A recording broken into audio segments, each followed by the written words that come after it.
بسم اللہ الرحمن الرحیم۔ حضرت سیدنا ابراہیم بن ادم رحمۃ اللہ علیہ کی خدمت سراپۂ عظمت کے اندر ایک شخص حاضر ہوا۔ اس نے عرض کی حضور مجھ سے بہت زیادہ گناہ سرزد ہو جاتے ہیں، آپ مجھے ان کا علاج تجویز فرمائیں۔ تو آپ رحمۃ اللہ علیہ نے پہلی نصیحت کرتے ہوئے ارشاد فرمایا کہ جب دل میں گناہ کرنے کا پختہ ارادہ پیدا ہو جائے تو اللہ عز و جل کا رزق کھانا چھوڑ دو۔ تو اس شخص نے عرض کی حضور یہ کیسے ممکن ہے؟ رزاق تو اللہ تعالیٰ ہے، میں اس کی روزی کے علاوہ کس کی روزی کھاؤں گا؟ تو آپ رحمۃ اللہ علیہ نے ارشاد فرمایا کہ کتنی بری بات ہے کہ جب تم اللہ عز و جل کا رزق بھی کھاتے ہو اور اس کی نافرمانی بھی کرتے ہو۔ اس کے بعد آپ رحمۃ اللہ علیہ نے دوسری نصیحت کرتے ہوئے ارشاد فرمایا کہ جب دل میں گناہ کرنے کا پختہ ارادہ پیدا ہو جائے تو اللہ عز و جل کے ملک سے باہر نکل جاؤ۔ تو اس شخص نے حیرت سے عرض کی حضور یہ کیسے ممکن ہے؟ مشرق مغرب شمال جنوب الغرض جدھر بھی جاؤں اللہ عز و جل کا ملک پاؤں، میں اس کے ملک سے باہر نہیں نکل سکتا۔ تو آپ رحمۃ اللہ علیہ نے ارشاد فرمایا کہ کتنی بری بات ہے کہ جب تم اللہ عز و جل کے ملک میں بھی رہتے ہو اور اس کی نافرمانی بھی کرتے ہو۔ اس کے بعد آپ رحمۃ اللہ علیہ نے تیسری نصیحت کرتے ہوئے ارشاد فرمایا کہ جب دل میں گناہ کرنے کا پختہ ارادہ پیدا ہو جائے کہ بس اب گناہ کرنا ہی کرنا ہے تو کر لو، لیکن اپنے آپ کو اتنا چھپاؤ کہ اللہ عز و جل تمہیں دیکھ نہ پائے۔ تو اس شخص نے عرض کی حضور یہ کیسے ممکن ہے؟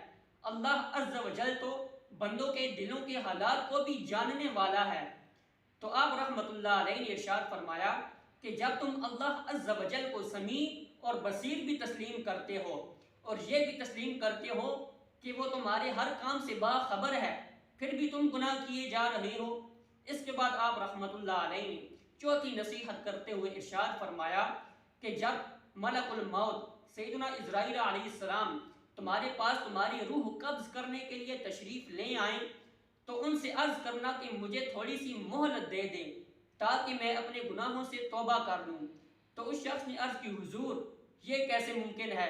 میری کیا اوقات، میری کون سنے گا؟ موت کا جو وقت مقرر ہے موت تو اسی وقت آئے گی، مجھے ایک لمحہ بھی مہلت نہیں مل سکتی۔ تو آپ رحمۃ اللہ علیہ نے ارشاد فرمایا کہ جب تم یہ جانتے ہو کہ میں بے اختیار ہوں، مجھے کوئی اختیار حاصل نہیں، تو سیدنا عزرائیل علیہ السلام کی تشریف آوری سے پہلے اپنے گناہوں سے توبہ کیوں نہیں کر لیتے؟ اس کے بعد آپ رحمۃ اللہ علیہ نے پانچویں نصیحت کرتے ہوئے ارشاد فرمایا کہ جب تمہاری موت واقع ہو جائے اور قبر میں نکیرین تشریف لے آئیں تو انہیں قبر سے ہٹا دینا۔ تو اس شخص نے عرض کی حضور یہ کیسے ممکن ہے؟ مجھ میں اتنی طاقت کہاں کہ میں انہیں ہٹا سکوں؟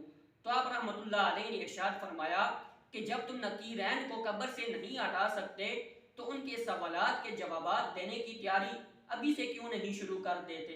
اس کے بعد آپ رحمۃ اللہ علیہ نے چھٹی اور آخری نصیحت کرتے ہوئے ارشاد فرمایا کہ بروز قیامت اگر تمہیں جہنم کے عذاب کا حکم سنایا جائے تو کہنا کہ میں نہیں جاتا۔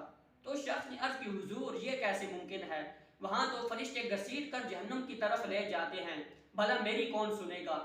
تو آپ رحمۃ اللہ علیہ نے ارشاد فرمایا کہ جب تمہارا یہ حال ہے کہ تم اللہ عز و جل کا رزق کھانے سے بھی باز نہیں آ سکتے، تم اللہ کے ملک سے باہر بھی نہیں جا سکتے، اپنے آپ کو اللہ عز و جل سے بچا بھی نہیں سکتے، قبر میں نکیرین تشریف لے آئیں تو انہیں بھی ہٹا نہیں سکتے، اور اگر بروز محشر تمہیں جہنم کے عذاب کا حکم سنایا جائے تو تم اسے بھی نہیں ٹال سکتے، تو تم گناہ کرنا ہی چھوڑ دو تاکہ تم ان تمام مصائب سے محفوظ رہ سکو۔ حضرات ذی وقار اس شخص کے دل پر سیدنا ابراہیم بن ادم رحمۃ اللہ علیہ کی ان 6 نصیحتوں کا اتنا زیادہ اثر ہوا کہ وہ زار و قطار رونا شروع ہو گیا اور اس نے سچی اور پکی توبہ کر لی اور مرتے دم تک اپنی توبہ پر قائم رہا۔ اللہ تعالیٰ سے دعا ہے کہ اللہ تعالیٰ ہمیں سچی اور پکی توبہ کرنے کی توفیق عطا فرمائے اور گناہوں سے بچنے اور دوسروں کو بچانے کی توفیق عطا فرمائے۔ آمین یا رب العالمین۔